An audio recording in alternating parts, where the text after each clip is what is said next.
Graça e paz. Então, hoje, professor Basotti, nós estamos já na sexta carta. Isso. Hoje, a igreja de Filadélfia, né? Então, vamos falar um pouquinho, né? Fazer uma introdução, como sempre o senhor faz, de uma maneira muito brilhante. Então, vamos fazer essa pequena introdução, né, da nossa nova carta hoje, a igreja de Filadélfia. Normalmente, pastor, quando nós começamos, nós falamos da cidade, no caso aqui seria Filadélfia. Mas hoje eu quero começar um pouco diferente. Eu quero começar com o próprio contexto que nós estamos vivendo hoje. E, inclusive, hoje nós estamos aqui no templo, né? Certo. E nós estamos vendo um momento em que tem se falado muito, a igreja fechou, a igreja vai ficar fechada, né? Então, acho que a primeira coisa que nós temos que nos lembrar é que nesse contexto de pandemia que nós estamos vivendo, a nossa igreja, ela não fecha, ela continua aberta, né? Porque como nós leremos daqui a pouquinho, Jesus é quem tem a chave. Certo. A chave que abre, né, e ninguém fecha, que ele fecha e ninguém abre. Então, não é possível fechar a igreja. Por quê? Porque nós não temos a chave. A chave está com Jesus. Sim. O que nós podemos fazer é fechar o templo, né? Então, para nós, metodistas, templo e igreja são coisas distintas. Com certeza, muito distinta. E isso é muito importante, porque a Maringá tem como símbolo a catedral. A catedral, né, ela é um templo, né? Sim. E ela pode ser igreja quando as pessoas vão lá, entram lá, né? Sim. E aqui da mesma maneira, né? Então, aqui hoje é igreja, nós estamos no templo, por quê? Porque nós estamos aqui, eu, o senhor, né, que somos cristãos, nós temos aqui o Bachega, que está nos ajudando na filmagem, né? E complementando essa igreja, nós temos as pessoas que estão nos assistindo. Sim. Então, nós temos hoje também uma grande vantagem que não havia nos tempos de Jesus. Hoje nós temos a igreja aqui. Sim. Né? Nós temos aqui o AP da igreja metodista. Se eu estiver lá em Pequim, eu posso assistir o culto aqui. Né? Ou se eu estiver nos Estados Unidos, em qualquer lugar. E não é só o app da igreja, nós temos o YouTube, né? E nós temos o Facebook. Né? E outros instrumentos também. Então, hoje, a igreja, né, ela está presente também em nossos bolsos, diríamos assim, né? Em nossos lares. A igreja está em todos os lugares, na medida em que nós acessamos ao material da igreja. Mas, evidentemente, que igreja ela envolve relacionamento. Sim, é lógico que, passada essa pandemia, nós queremos voltar a nos abraçar, a nos cumprimentar, a confraternizarmos. E isso é muito importante. Mas, no momento, nós temos que deixar muito claro que igreja não se fecha. Porque o que é a igreja? É a estrutura física, né? Mas as pessoas. Com a ligação com Cristo, que é o cabeça da igreja. Porque se Cristo não estiver presente, aí é um clube. Né? Um clube de crentes. Então, a igreja não necessariamente o templo, porque a igreja pode ser numa casa também. Pode ser. Sim. Eu, essa semana, estava lendo Colossenses, capítulo 4, né? E lá Paulo fala, a igreja que está na casa de Ninfa. Então, a gente percebe que havia uma pessoa chamada Ninfa que tinha uma comunidade cristã em sua casa. Então, ele cita a igreja que está na casa de Ninfa. Então, a igreja pode ser, inclusive, em uma residência. Não então, a igreja está na sua casa. Isso. Onde você se reúne com seus familiares, ali você manifesta a vida da igreja. Isso. Né? Bom, então, a partir daí, eu acho que nós podemos agora, então, falarmos do contexto da própria cidade. Né? Sim. A nossa sexta carta é a uma cidade chamada Filadélfia. Né? A palavra Filadélfia, pastor, aliás, o filos do grego, ele quer dizer amigo. Né? Havia muitas cidades, nós veremos na semana que vem Laodiceia, que é nome de mulher. Né? Mas essa cidade aqui, ela foi construída por um rei, né? E esse rei dedicou essa cidade ao seu irmão. Né? Filadélfia significa aquele que ama ao seu irmão. Ela é a mais jovem de todas as 7 igrejas que nós estamos estudando aqui. Ela tinha só 250 anos na época, né, em que essa carta foi escrita, né? E junto com Esmirna são as cidades onde o cristianismo permaneceu mais tempo. Depois nós podemos até discutir isso, pastor, mas eu vejo assim que as duas melhores igrejas seriam Esmirna e Filadélfia. Essa é uma igreja que também... vou dizer que ela está perfeita, que não é uma igreja perfeita, mas ela está melhor em relação à média geral, como nós veremos hoje. Né? Então, vamos começar, então. Eu falarei sobre outros aspectos do contexto, mas à medida que nós formos lendo, né? Porque é muito interessante. Sempre na carta aparecem elementos da cidade que nos ajudam muito a entendermos a própria mensagem que Jesus está deixando. Né? Nós vamos começar aqui, então, lendo na Bíblia. Quem está nos assistindo pode nos acompanhar. A sexta carta à igreja de Filadélfia está no livro de Apocalipse, capítulo 3. Eu vou ler a partir do versículo 7. Diz assim: E ao anjo da igreja que está em Filadélfia escreve: Isto diz o que é santo, o que é verdadeiro, o que tem a chave de Davi. O que abre ninguém fecha, e fecha e ninguém abre. Eu conheço as tuas obras. Eis que diante de ti pus uma porta, e ninguém a pode fechar. Tendo pouca força, guardastes a minha palavra, e não negastes o meu nome. Eis que eu farei aos da sinagoga de Satanás, aos que se dizem judeu e não são, mas mentem, eis que eu farei que venham e adorem prostrados a teus pés, e saibam que eu te amo.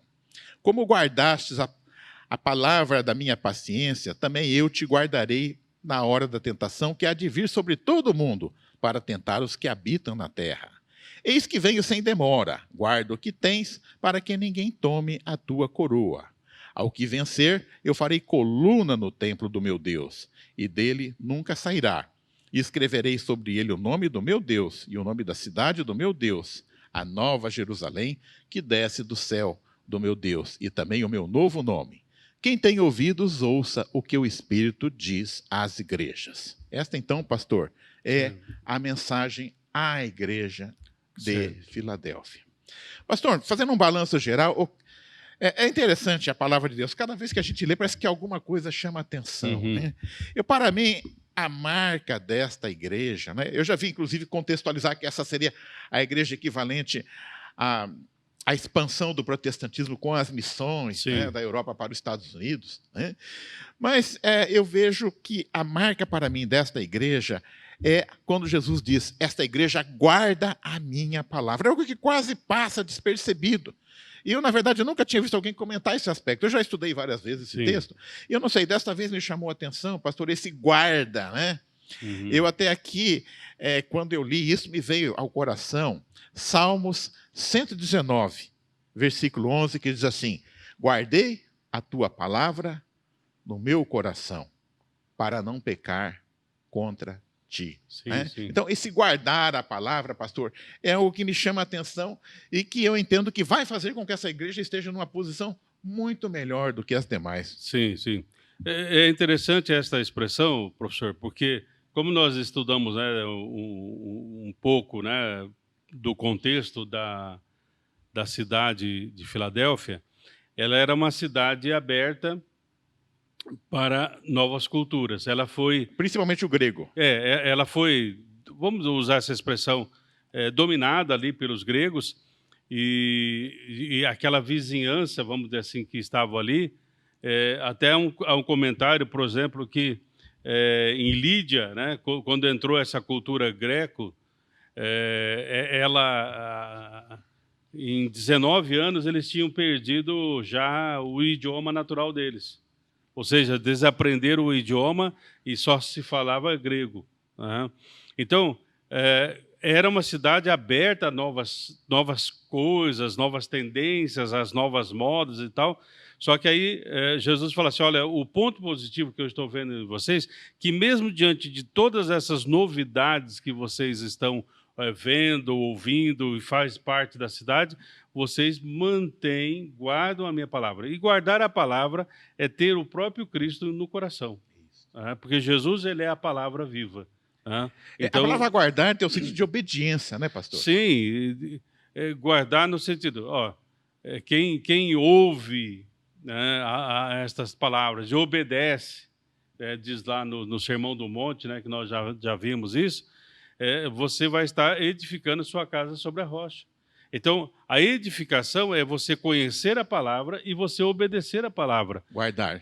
Guardar, porque tem muitas pessoas que elas têm a palavra, mas não obedecem a integralidade da palavra. Eles se deixam levar, vamos dizer assim, como ali naquela época, pelas muitas novidades, né? É interessante, pastor, que essa carta foi escrita por volta do ano 90, né? Então, o mundo da época e essa cidade estava sob domínio romano, né? Então, o romano tinha lá o latim, né? Mas havia a cultura era grega, né? Então, havia essa combinação. E Filadélfia se tornou, então, um centro da difusão da cultura grega para toda aquela região. Então, era uma cidade cosmopolita, digamos assim. Mas, apesar de todas as influências, eles permaneciam fiéis à palavra, né? Isso é o importante, né? E, pastor, e trazendo para os dias de hoje, é a mesma coisa. Nós temos hoje muitas... Por exemplo, quando eu digo, eu posso abrir o celular e entrar aqui no app da igreja. Sim. Mas eu tenho muitas opções aqui. Sim. Então, eu vejo que o mundo de hoje, e o mundo que nós vivemos aqui em Maringá, é, de uma certa forma, parecido. Por quê? Nós estamos hoje muito mais abertos para o mundo através da televisão, do rádio, da internet. Então, nós temos que, nesse mundo que nós vivemos tão aberto, nos lembrarmos que a palavra de Deus tem que sempre estar no coração. Sim, com certeza. E tanto é que me faz lembrar quando Paulo fala para Timóteo, né, que Timóteo ele sabe as Sagradas Escrituras desde pequeno, que a sua avó, né, Lloyd, ensinou para ele, e ele usa uma expressão, né, Paulo falando com Timóteo, ele fala assim, olha, não é só o que você aprendeu, mas de quem você está aprendendo. Isso. Né? Porque muitas vezes nós estamos aprendendo certas coisas, né, e uma das coisas que sempre se discute, né, que é o carisma e o caráter, né? E muitas vezes a pessoa pode até trazer uma palavra boa, mas essa pessoa não está vivendo realmente essa palavra. Então, não só de quem nós estamos aprendendo, mas como ou de quem, se faz importante neste momento, né? Pastor, aqui me lembra, eu conheço já muitas pessoas que estão procurando, a gente tem falado aqui, tem pessoas que estão procurando igrejas, né? E eu vejo a pessoa falar, eu quero uma igreja que esteja dentro da palavra de Deus, ou uma que esteja mais dentro da palavra de Deus. Eu tenho muito contato com pessoas de outras denominações, vou falar mais dos evangélicos, né? Sim. Tenho muito contato com presbiterianos, com batistas, com assembleianos e metodistas também, e outras denominações próximas às nossas, né?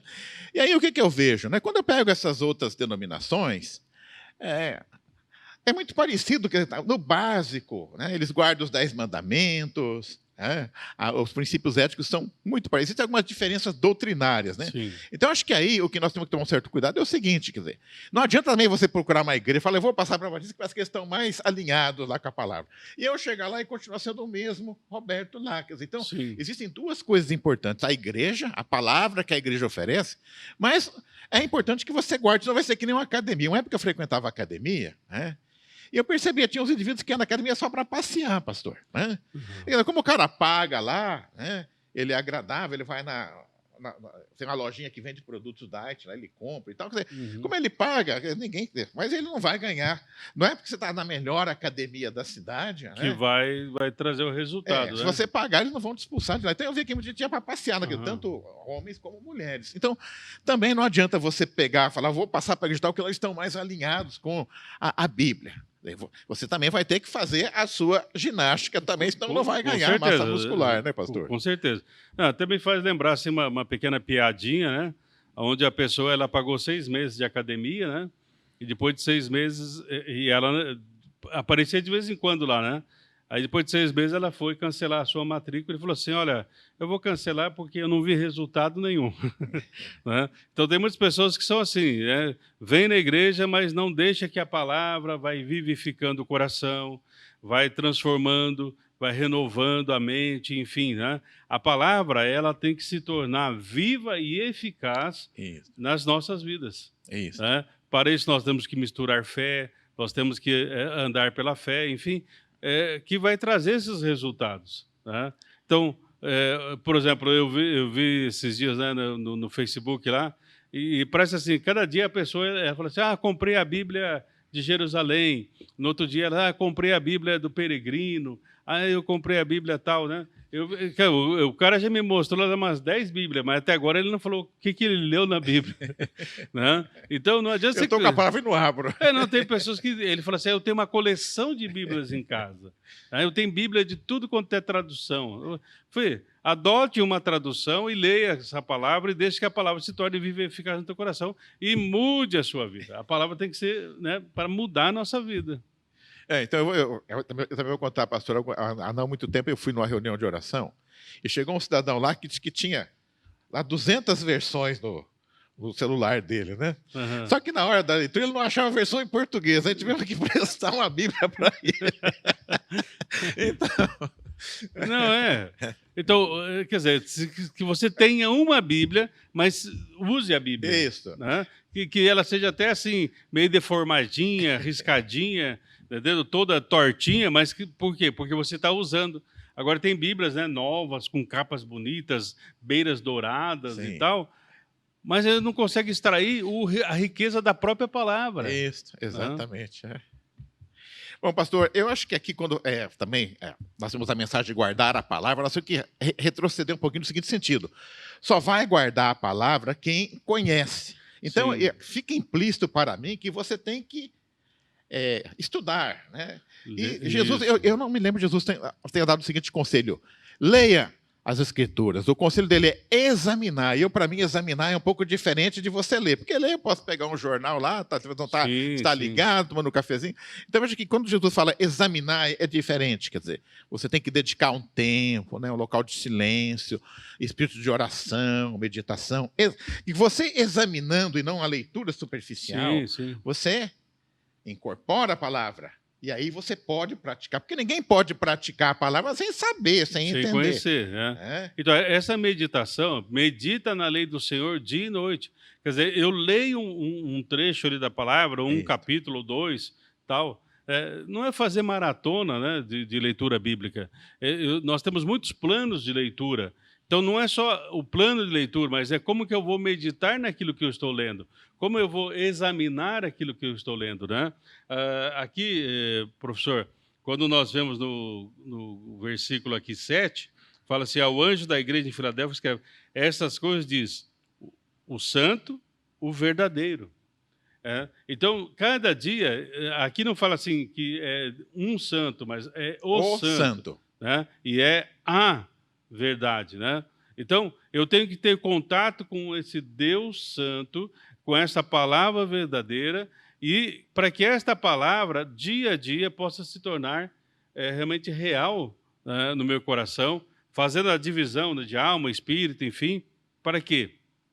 Para que nós possamos realmente conhecer muito mais do Senhor dia após dia. E isso, no momento das crises, né, nos momentos difíceis, nós vamos conseguir enfrentar as adversidades.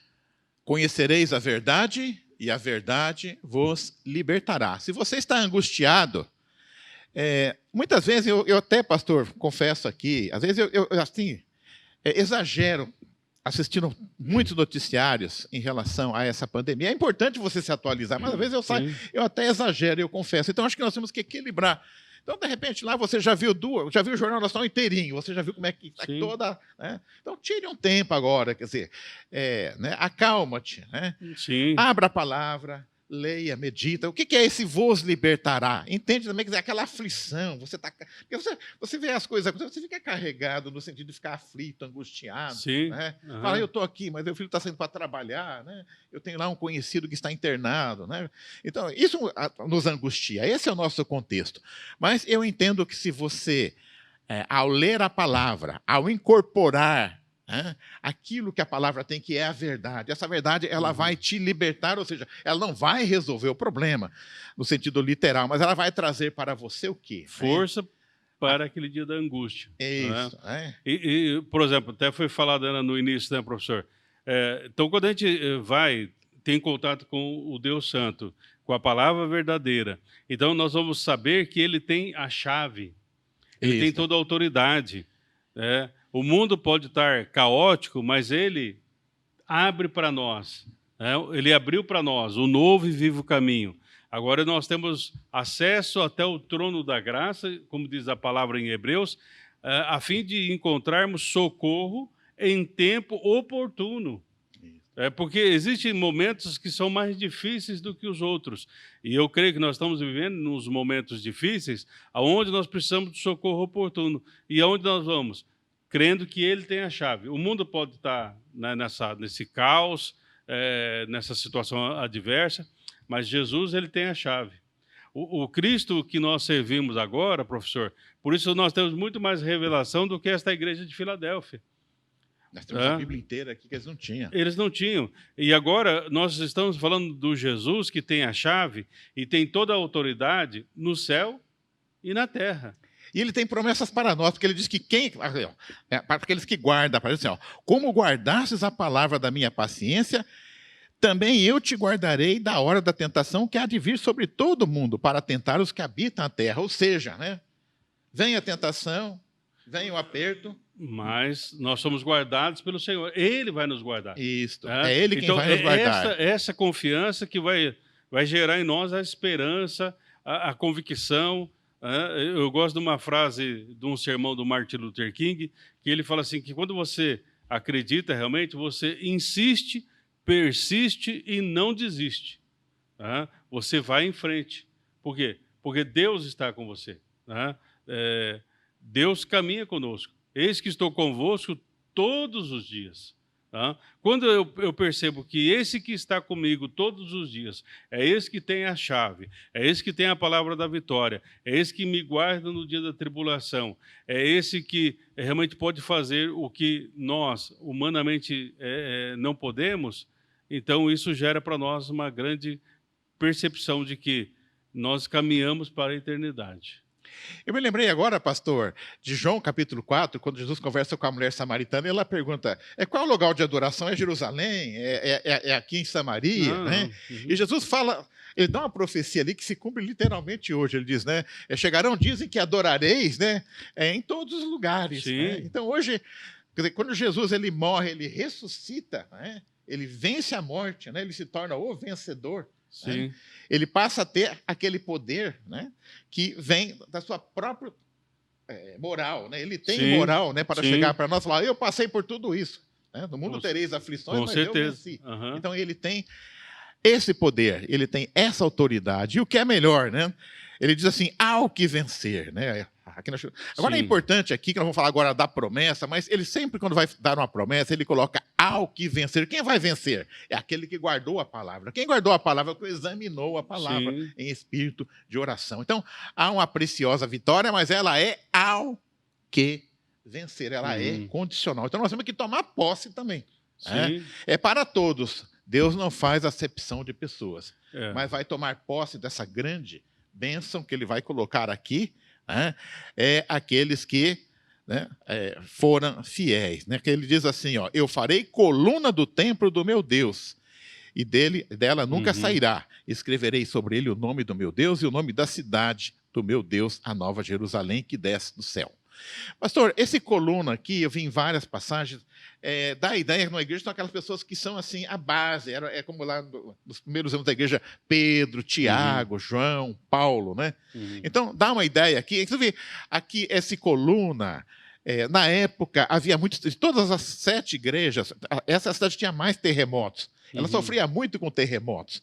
Então, quando falava em estrutura e coluna, para essas pessoas, isso tinha um peso muito grande, né?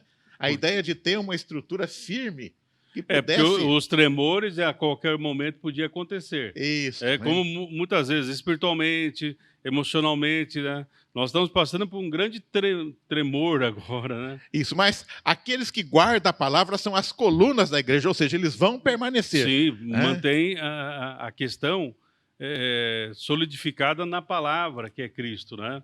Por isso a importância, professor, voltando um pouquinho àquele texto que os verdadeiros adoradores adorarão o Pai em espírito e em verdade.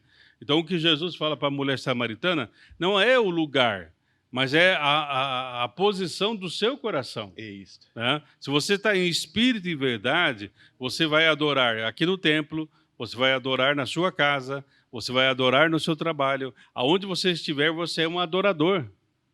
É isso. Nós não somos adoradores porque adoramos o Senhor em certos momentos. Nós somos adoradores porque nós o adoramos em todo momento. O que é o adorar, né? Para quem nós estamos assistindo aqui, é um pouco diferente de louvar. Adorar é reconhecer aquilo que Deus é. Sim. E o louvor é reconhecer aquilo que Ele fez. Então, nós começamos com a adoração, reconhecendo. Com certeza. E todo dia eu tenho que reconhecer.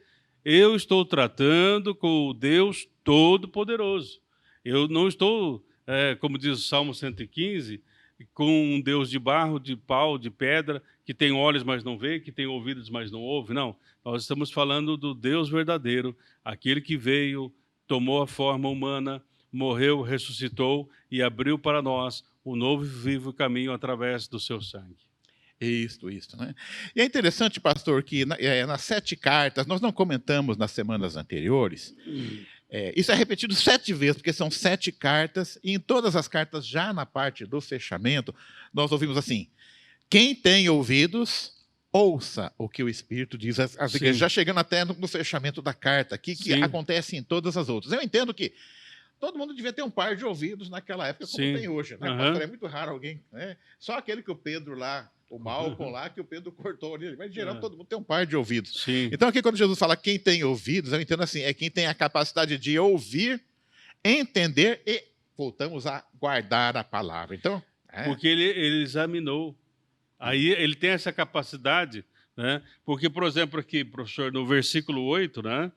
Aqui fala assim, que mesmo você tendo pouca força, você guardou, né? Você guardou realmente a minha palavra e não negastes o meu nome. É isso. Então, a questão não é se você tem pouca ou pouquíssima força. A questão é, você está buscando a palavra e o nome do Senhor, ou seja, você está buscando ser capacitado pelo Senhor. Quando nós aprendemos a ouvir, e é uma coisa complicada, né, professor? A gente pensa que sabe ouvir, mas a gente não consegue realmente parar, fazer calar essas vozes interiores, né? O salmista fala assim, por que estás abatido a minha alma? Muitas vezes nós estamos muito agitados, né? Então eu tenho que parar e pedir ao Senhor, Senhor, fala que o teu servo ouve. Quer dizer, se aquiete, se acomode. Né? Quando Samuel aprendeu a ouvir o Senhor, aí então ele começou ali já a se tornar o grande profeta de Deus. Né? Quando ele aprendeu a ouvir. Pastor, essa semana eu recebi de uma pessoa muito querida, que eu gosto muito, uma mensagem de WhatsApp, né? Sim. E embaixo ela escreveu assim: esta pessoa falou tudo que eu queria ouvir, e era fake.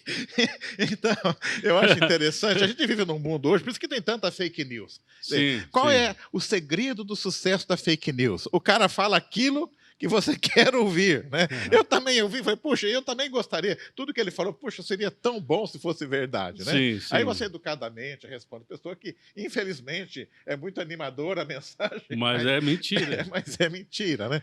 Então, aqui quando fala quem tem ouvidos, ouça também, eu entendo que tem que ter um coração aberto, inclusive, para receber a advertência.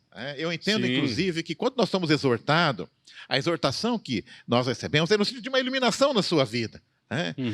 Nós temos uma tendência, isso é natural. Quando fala de promessas, fala, opa, é para mim, deixa eu ver aqui. Né? E quando é exortação, fala, ó, deixa eu ver se o irmãozinho está aqui. Ó. Ah, lá, ele está aqui, bom que ele está aqui. Ele está precisando ouvir isso. Outro, então, nunca... Quando é exortação, já é sempre para o outro. Quando é promessa, é para mim. Né? Mas eu vejo que nós temos que estar realmente com os ouvidos atentos, inclusive para ouvir a exortação de Deus. Ela é para a nossa edificação. Né? É para o nosso crescimento, é uma iluminação na nossa vida. Bem-aventurado é o homem a quem o Senhor corrige. Então, que estejamos então com os nossos ouvidos abertos, né, para ouvir a palavra, ainda que não agrade, né, o nosso ego, né? Mas muitas vezes essa palavra ela vai machucar o nosso orgulho, digamos assim, né? Ela vai mexer com a gente, né? Mas é aquilo que nós realmente estamos, é aquele remédio amargo que nós estamos precisando para tratar daquela doença. Tanto é que o apóstolo Paulo diz assim que nos últimos dias as pessoas teriam um comichão, ou seja, uma coceirinha no ouvido, e eles iam se acercar de mestres que iriam falar aquilo que eles gostariam de ouvir. E muitos pastores já pregaram sobre isso, dizendo que a palavra de Deus não é aquilo que eu quero ouvir, mas é aquilo que eu preciso ouvir. Porque nem sempre aquilo que eu quero é o que eu preciso. Mas quando nós realmente temos contato com esta palavra, que realmente nós precisamos, essa palavra ela vai enchendo o nosso coração. E aí então nós vamos aprendendo que Deus é nosso maior prazer. Nós não precisamos de nenhuma outra coisa, a não ser o próprio contato com o Senhor ressurreto. Se isso não acontece, professor Basotti, a pessoa ela começa a buscar em vários cantos. E até Jesus orienta, né? Olha, vai chegar um momento que vão dizer o Cristo está ali, o Cristo está aqui. Não acredite. Mas se guardou a palavra, não vai ter essa tentação. Porque o Cristo está no seu coração. Exatamente. Então, um dos grandes privilégios que nós temos como cristãos é que Deus Ele fez em nosso coração de carne o seu altar. Ele fez dos nossos corpos um templo vivo para Ele. Então, por isso, a igreja não fecha, por isso a igreja persiste, insiste e não desiste.